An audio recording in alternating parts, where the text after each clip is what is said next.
fish on the Yo-Zuri, and he is taking line. Wow. He's just ripping off drag. Yeah, Jamie. This is that Yo-Zuri El Minnow. I've got hundreds of trout on these things. They are the real deal. That's for sure. Heading out into deeper water here. As I always say, maneuvering is critical when you're fishing out of a kayak. I can see the top shot there. Ooh. That tip down in the water, he wants to jump. I don't want him jumping around. I haven't even seen him yet. He's not very far away. Oh, right there, in the bag. Woo! Dang, that's a beauty. That's a big fish. That's a big old rainbow. Off the hook too. Good thing I kept the line tight. Or as tight as possible anyway. Just down here, get this plug out of the way. Nice thing about the rubber net, you're not going to damage the fish. Get that thing over there out of the way. Wow. Wow, you got to see this fish. He's a dandy. This is a 4-pounder here. Let me hold this guy up. We'll get him revived and we'll get him out of here. Look at that. Right up on shore. Big old planted rainbow. Mount Lassen trout. Just phenomenal. And what a strike. What a run. He ran, I don't know, 15-20 seconds of just steady drag screaming power. Let's get him back in the water here. We'll get him revived and get him back on his way.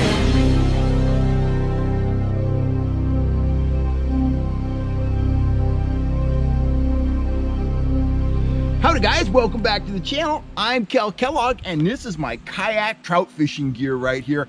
We are going to talk trout fishing gear in just a second, but I want to give you an example here that's going to relate right back to trout fishing. I want to think about two really successful baseball players, guys that were really successful at hitting the ball. Ted Williams, Joe DiMaggio. Ted Williams, he took a very complex approach to hitting a baseball. A lot of science, a lot of thought, a lot of philosophy went into his approach. He was very successful, okay? Joe DiMaggio, his approach was much simpler. He advocated getting up to the plate, getting into a comfortable stance, and I'm quoting him, look for something white and hit it. That's what he was up there to do. Get in a comfortable stance and put the bat on the ball. Very successful hitter. The point here is that you can take a sport and you can make it as complicated as you want, or you can make it as simple as you want, and you can be successful, okay? When it comes to trout fishing, I try to take a simple approach. I like to keep things simple. You've heard me say that before if you're a fan of the channel, but I still like to have enough gear to cover every scenario I'm likely to encounter out on the water. And excuse any background noise you hear. It is Saturday and people are out doing chores and stuff like that. So over the past week, I've spent a lot of time going over my kayaking gear because Lucy and I, we're getting ready to go on the road and we're going to hit a bunch of different lakes. We're going to be chasing trout, brown trout, cutthroats, rainbows, you name it. We're going to be traveling across Northern California and beyond, and we're going to be chasing trout. So I wanted to get my gear dialed in. And in doing that and going through that process, the idea, came to me that my tackle can be broken down really into 6 categories, and that's what we're going to talk about today. If you want an in-depth gear list of what I'm carrying, I'm going to post that up on the fishhuntshoot.com website, and I will put a link down below if you want to check out a complete comprehensive list of what I'm carrying. But let's start off with the basic foundation of everything. That is my rigging kit. Now I pre-rig a lot of stuff, but I have to have everything I need right here in this box for creating tackle out on the water in the kayak. And I have everything in here from, trolling swivels like that. I have a bunch of beads, action discs, trolling swivels, slow death hooks, of course, treble hooks, 2 sizes, 6s and 8s. I have some number 4 bronze mustads. I have some number 6 bronze mustads. I have a whole bunch of mini turbos. I can build all kinds of things with those. Worm spinners, I can add a spinner to a fly. I can build kokanee gear, whatever, you name it. I've got all that. And I even have some octopus hooks here. If I want to fish bait, whoop, dropped one of them. If I want to build some kokanee leaders, whatever, I'm prepared for that. And last but not least, I have some bobber stops right there. A lot of guys ask me, what is a bobber stop? Well, they're little rubber football shaped things, and they're kind of put on these wire. They're kind of, you can see there's a loop in it. It enables you to slide them on your line. So bobber stops, they're useful for 1,001 different applications, but basically they allow you to peg different things on your line, whether it be a bobber or a turbo or whatever it is. So that's about it for the rigging kit. I just have a variety of hardware in here that's gonna help get me through any situation I encounter on the water, whether it's a broken trolling rod, your broken line that I have to re-rig with a trolling swivel, or if I have to build a kokanee spinner or anything in between, my rigging box is gonna help me get that done. So we'll set that aside there. Now getting into the nuts and bolts of my approach, there are two basic categories of lures I employ for cover and water for aggressive fishing, and they are both in this box right here. This is a double-sided screw and nail box that I got at Home Depot. I have two of these on the kayak, and I do have these tethered. You sit right aside of me. On this side of the box, it is full of spoons, all kinds of spoons. For the fast stuff, you know, I have a solid selection of speed spoons in a variety of colors. Over here, I have more speed spoons. Notice I have those pinned on a section of pool floaties such that they don't get all tangled up. So have an ample selection of speed spoons. Get those back in there. I have a collection of crippled minnow rolling spoons. I have some really large trigger spoon magnums for, you know, lakes that have really large trout. Then moving down in size, I have my standard size trigger spoons there. I have a couple of floaties full of those. Here's another one here, standard size triggers. And I have them in my other box, I guess. I have a bunch of trigger spoon juniors, and I have a bunch of pinhead spoons. Now, what this selection of spoons enables me to do is to employ my basic trolling philosophy: fast to slow, large to small. I want to start off fast and aggressive, slow down as I have to slow down, and as I slow down, I'm going to start dropping down in spoon size. And that's exactly what this is set up for. I can start off with the speed spoons or the rolling triple minnows, or both, cover a bunch of ground. Then I can drop down to trigger spoons, then to trigger spoon juniors and pinheads, then down to my micro trigger spoons. And that's gonna take me from fast to slow, from large to small. Enough said. Spoons, extremely versatile, and I have all the kind of colors you can imagine, from metallics to bright painted models to minnow finish models, UV, non-UV, it's all in here. So let's close that side. Now we're gonna go over to the other side of the box, make sure that's properly secured. I don't want to have an accident. On the other side of the box, that's where I keep my plugs. Let's talk a little bit about plugs. I love plugs. There's a lot of guys don't think I like Rapalas and stuff. I like them. I just use other lures more often, but I love my Rapalas. The thing to know about my plugs, one, is that I have the large to small philosophy going on, but I also have some sinkers and some floaters. The reason I have sinkers like this Countdown Rapala and this Yo-Zuri El Minnow right here is sometimes I like to stop and fan cast, and I just find that the sinking baits, they cast better, and I can work the water column more effectively. I can start to retrieve right when it hits the water, bring it in near the surface, or I can count it down, you know, 15, 18 feet, just depending on what the situation calls for. So I have Yo-Zuris and Rapalas in a variety of Countdown models. Here's some more over here. There's that iconic Fire Tiger Rapala, some rainbow pattern Yozuri El Minnows right there. I have some smaller El Minnows. These are also countdown baits, very effective. I like those at small compact size. Those work great sometimes. A whole bunch of floating Rapalas right there, larger floating Rapalas right here. Get these guys back in here where they go. And you've heard me talk about these a bunch of times. A big selection of I lost my train of thought.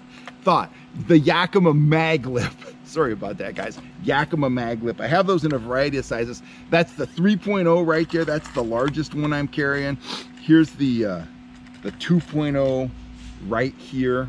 Okay, so those are very versatile. They have a tremendous action at slow speeds, and you control them fast too, and they dive pretty well. That little guy, that's going to get you down about 8 feet. That larger guy, that's going to get you down all the way to 12 feet or more. So those have become really staples for me in the plug category.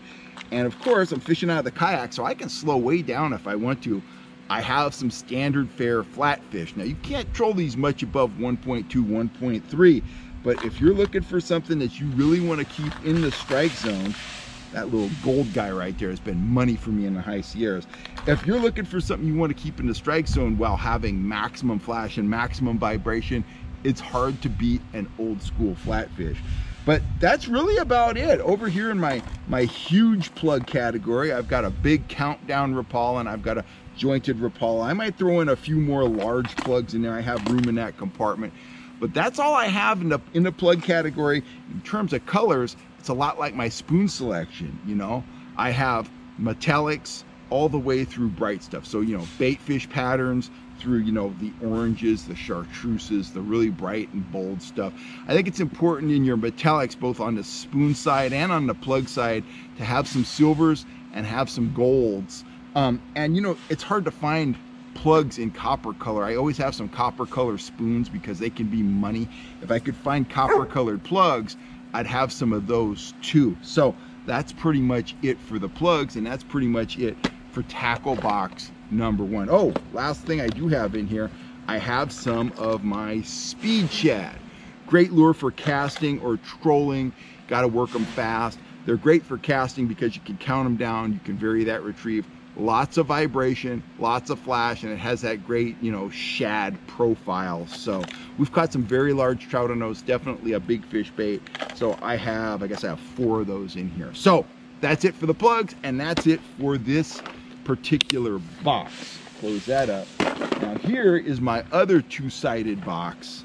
This side is all flies. But let's talk about this side first. Over here, I've got a few more spoons. This is where I have some of my smaller spoons. I have my my micro triggers right there. Great spoon when the going's tough, when I want to slow down to 1.8, 1.5, something like that. I'll run these. Often I'll run these when I'm running, say, a worm or something on one rod, and I'll run this right below the surface chop. Great Sierra baits. I have those in gold, chrome, and orange. Just a pretty simple color selection, but a very effective spoon. And then over here, I have just a crazy selection of Trigger Spoon Juniors in every color combination you can imagine. The metallics, the bright colors. I've got some I've added prismatic tape to. I love that spoon, and I probably have 30 of those Trigger Spoon Juniors in here. So got a whole bunch of those, and I use those a lot. Down here, I have a floaty with some spinners, some of my trolling spinners. I'll cast them, I'll troll them. It's good to have a spinner. Sometimes when the trout are aggressive, they just jump all over a spinner. They love spinners. And here's the only spoon in my tackle box that I don't manufacture myself. What would a trout fishing tackle box be without a selection of cast masters? You can cast them, you can troll them, you can jig them. They're money. You've got them. I've got them. If you don't have cast masters, you need to get some cast masters. I got that one all tangled up there. There we go. Now, in the center of this box, you can see these 2 compartments right here. Got the pool floaty in there. I don't have these totally populated yet. This is where I keep my pre-tied leaders. Everything from trolling leaders to leaders rigged with, you know, mini turbos, stuff like that. I'll have leaders rigged with flies in here, but that is where I'm going to keep my pre-rigged leaders. I have them on the pool floaty, convenient, easy. If it falls in the water, it'll float till I get back there to pick it up. Bright, I can see it well on the water, and costs nothing. So I go through a lot of pool floaties. So that is the leader and small spoon side of that box. The other side, this is the side I really, really love, because this is where my large flies are stowed. Let me open it up. Flies, you know, the more I fish flies, the more big fish I catch on them, the more fish I catch on them across the board. Troll them slow, troll them fast, it doesn't matter. Team them with an action disc, fish them, give them a chance, and they are gonna be one of your very favorite big fish lures. But I've just got all manner of flies. I've got metalheads. I've got magnum metalheads. I've got, you know, trolling streamers, bait fish patterns like that. Got this one the other day. I'm all excited about it. It is a, for you guys that like running the perch rapala, that's my answer to the perch rapala right there. I've got Mickey fin colors, and of course, you know me, I've got a lot of orange flies. So this side of the box, this is where I have all my large flies. Again, you see the common thread. The philosophy ranges from pure bait fish colors like that to very bright colored stuff like that, and everything in between. I can go subtle, I can go aggressively, you know, in terms of colors. I have black flies for low light periods. I have white flies for lakes that have pond smelt or threadfin shad. I have whites and blues for lakes where the forage is pond smelt, small kokanee, whatever. I've just got all my bases covered in terms of color. These are all my large flies, and I do have an additional box where I've got a lot of small stuff right here. This box is just one of our little compartment boxes here. In this one, I've got a solid selection of the junior trolling flies, lots of woolly boogers in lots of different colors. I've got some small, you know, marabou streamers like those. Of course, I've got a whole bunch of black woolly boogers right there. That is just a money bait, and, you know, more junior trolling flies right there. So this is more the small stuff, the finesse stuff. I've got some white woolly boogers, which produced dozens and dozens of fish for me at Collins Lake this year, and not just trout. I caught a bunch of crappie and bass on those as well. So, you know, just some smaller flies here, woolly boogers, junior trolling flies, stuff like that. So now we're down to the final box. Where is it? It's way over here. Down to the final box, and this is where I keep my soft plastics on this side and my hardware on this side. I don't have any minnow tubes in here at this point. I'm gonna add some minnow tubes, but I have a solid selection of grubs, everything from glow white to bright pink. You saw me pull this a lot at Collins Lake when I was guiding. Of course, I've got the minnow pattern, the firecracker. I've got the darker stuff, you know, smoke and green.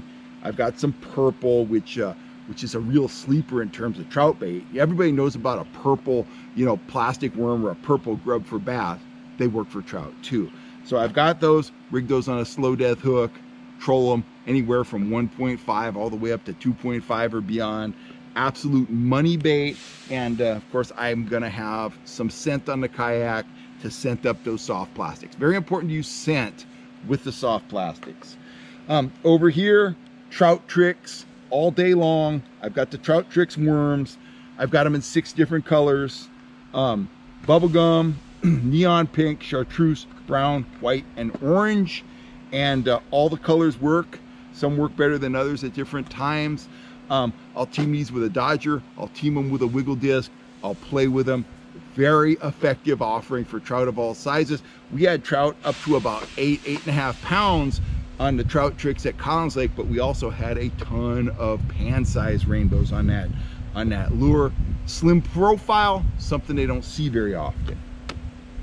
Last side of the box, and this is element number 5 in terms of my tackle. This is where I have my attractors stowed. I have a bunch of rigged turbo flashers. I've got colored, you know, bright colored ones like that. I've got the chromes. I'm gonna add a few more in there, but those are rigged on a piece of fluorocarbon line, swivel on the front, snap swivel on the back. I could put a grub behind that, a spoon behind that, a rigged worm behind that. I could put whatever I want behind that.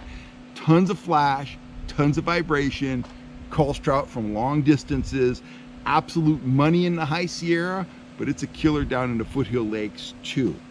Now, in terms of dodgers, I start out up here at this end. I've got some 6-inch blades. There's a chrome on chrome. Mainstay, watermelon, moon crackle tape. And then I've got some bright colored ones. Looks like I've got a pink here, one of my fish eyes, and a orange fish eye. So those are my 6-inch fish eyes. Right next door to those, I've got my mini willow leaves, a solid selection of the mini willows. Underneath those, I have some trolling rudders. I use those when I run the cripple minnow, whenever I'm rolling anything that has a spin to it that I think is gonna put twist in my line. If I'm gonna troll a spinner, you gotta have the rudder moving across the box. 4-inch fish eyes right here. I've got some fisheye pros. I've got some standard fish eyes in bright colors, orange, chartreuse, pink, stuff like that. Last but not least, these are my 3-inch blades. These are my Sierra Diamondbacks, and whoa, and my Sidewinders. And I also have a few of my, grab one here, a few of my fisheye flashers in here. This isn't a dodger, this is a flasher. It spins through the water. You can team them with a minnow tube, with a fly, with a threaded worm. It's just something different. They don't hear that a lot. This is more of a salmon style bait. It rotates, it puts off a ton of sound, a ton of flash. Show them something they haven't seen before, and you're likely to get some attention from the fish. So that's about it for my attractors. That was kind of area 5 of my lure selection. Area 6 is right here. I never go trout fishing without them. Natural bait, night crawlers. If I'm going either to the foothills or the High Sierras, I'm always gonna have night crawlers. And sometimes when I go to the foothill baits or lakes, I'm gonna have some threadfin shad and or some tray bait anchovies, or at least strips of anchovy that I can tip, you know, grubs, tubes, even flies and spoons with. So that's about it. Pretty simple. 6 different categories: natural bait, spoons, plugs, soft plastics, flies, and your attractors, dodgers and flashers. So those are your 6 categories. Let me go over that one more time, make sure I didn't mess that up. Spoons, plugs, flies, soft plastics, natural baits, and your attractors, your flashers, and your dodgers. If you're looking for, if you want to see a complete list of my tackle, go on over to fishhuntshoot.com. Look in our editorial section. I'll link that down below, and you will be able to peruse a complete list of what I'm carrying in the kayak this year. Beyond that, I've been going on for a while. Thanks a ton, guys. I'll catch you next time right here on YouTube. I'm Kel Kellogg, and I wish you ultimate success out on the water this summer.